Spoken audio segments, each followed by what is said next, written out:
नमस्कार दोस्तों, एकलव्य को महाभारत के मुख्य पात्रों में से एक माना जाता है।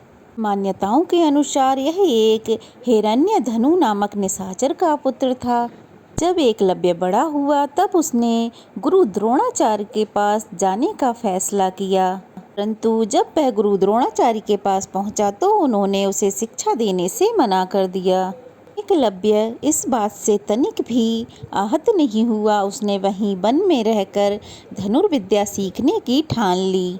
उसने जंगल में ही गुरु द्रोणाचार्य की एक मूर्ति बनाई और उनका नाम लेकर धनुर्विद्या का अभ्यास करने लगा। एक दिन आचार्य द्रोण अपने शिष्यों और एक कुत्ते के साथ उसी वन में पहुंच गए, जहां एकलव्य अपनी धनुर्विद्या का अभ्यास कर रहा था। द्रोणाचार्य का कुत्ता राह भटक गया और वह एकलव्य के पास पहुंच गया। कुत्ते के भौंकने से एकलव्य की साधना में बाधा पड़ रही थी, अतः उसने ऐसे बाण चलाए कि कुत्ते को एक भी खरोंच नहीं आई और उसका मुंह बंद हो गया। एकलव्य ने ऐसे कौशल से बाण चलाए थे कि उसके बाणों से कुत्ते को एक भी खरोंच नहीं लगी और उसने कुत्ते का मुंह भी बंद कर दिया। अब कुत्ता वहां से दौड़कर गुरु द्रोण के पास पहुंच गया। गुरु द्रोण और उनके शिष्य ऐसी धनुर्विद्या देखकर आश्चर्य में पड़ गए। गुरुदेव कहने लगे, ये तीरंदाजी तो कमाल की है। कुत्ते को जरा सी खरोंच भी नहीं आई और मुंह बंद हो गया। इस वन में ऐसा धनुर्धर कौन है? गुरुदेव खोजते खोजते एकलव्य के पास पहुंच गए। उन्होंने देखा एकलव्य ऐसे बाण चला रहा है जो कोई चोटी का योद्धा भी नहीं चला सकता। उन्होंने एकलव्य के गुरु के बारे में जानने की जिज्ञासा दिखाई। अपने गुरु को सामने देख एकलव्य ने गुरु को प्रणाम किया और उनके दर्शन कर वह धन्य हो गया। तो गुरुदेव ने पूछा, क्या तुम मुझे जानते हो? तो एकलव्य ने जवाब दिया, जी गुरुदेव, मैं एक बार आपके पास धनुर्विद्या सीखने को आया था। वही एकलव्य हूँ। तो गुरुदेव ने कहा, हाँ मुझे याद तो है, परंतु तुमने ये धनुर्विद्या किससे सीखी? तुम्हारे गुरु कौन हैं? तो एकलव्य ने कहा, मेरे गुरु तो आप ही हैं गुरुदेव। मेरे गुरु तो आप ही है, वो देखिए। गुरु द्रोणाचार्य ने देखा, वहाँ एक प्रतिमा बनी हुई थी। गुरु द्रोणाचार्य को यह जानकर बहुत आश्चर्य हुआ कि एकलव्य ने गुरु द्रोणाचार्य को मानस गुरु मानकर स्वयं ही यह अभ्यास किया और विद्या सीखी। अपनी प्रतिमा को देख गुरु द्रोण ने कहा, अगर तुम मुझे ही अपना गुरु मानते हो तो मुझे गुरु दक्षिणा दो। एकलव्य ने कहा, आपको क्या चाहिए गुरुदेव? मैं आपको अपने प्राण भी दे सकता हूँ गुरुदेव, आप कहिए। तो गुरुदेव ने कहा, मुझे अपने दाहिने हाथ का अंगूठा दो।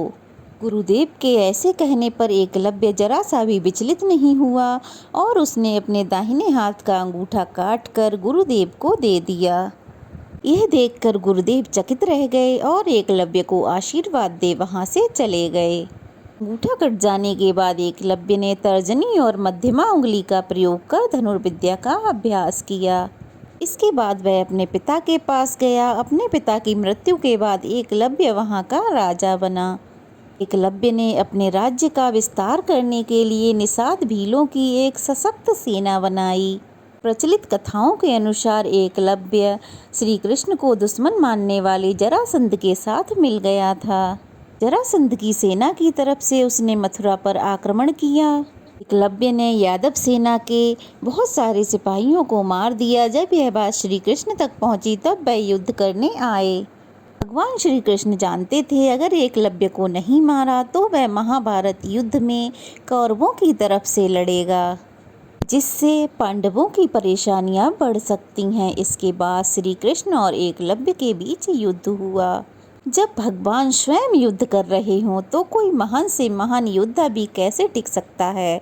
भगवान श्री कृष्ण ने अपने चक्र से एकलव्य का सर काट दिया। एकलव्य मृत्यु को प्राप्त हो जाता है। एकलव्य की मृत्यु को लेकर कई और भी कथाएं प्रचलित हैं। कहा जाता है कि रुक्मणी भगवान श्री कृष्ण से प्रेम करती थीं, इसलिए भगवान श्री कृष्ण रुक्मणी को अपने साथ ले जाते हैं। क्योंकि रुक्मणी के भाई ने उनका विवाह जबरदस्ती शिशुपाल के साथ करने का ठान लिया था।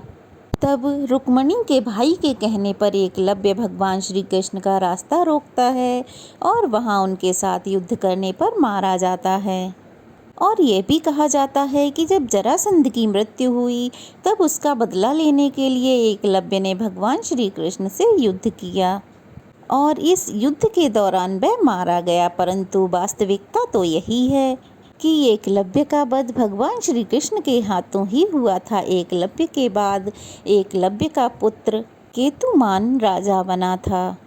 एकलव्य एक महान शिष्य और एक महान धनुर्धर था।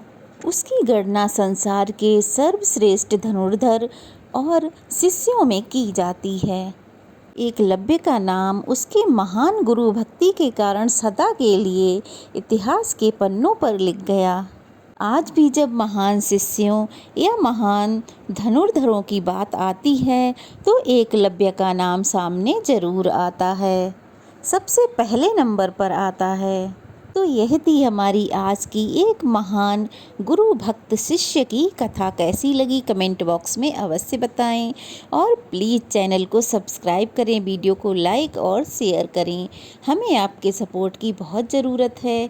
अगर आप हमें सपोर्ट करेंगे, वीडियो को लाइक और चैनल को सब्सक्राइब करेंगे तो ऐसे ही हम आपके लिए अच्छी अच्छी और भक्ति से भरी हुई कहानियाँ लेकर आते रहेंगे। तो चलिए फिर मिलते हैं, तब तक के लिए जय श्री कृष्णा।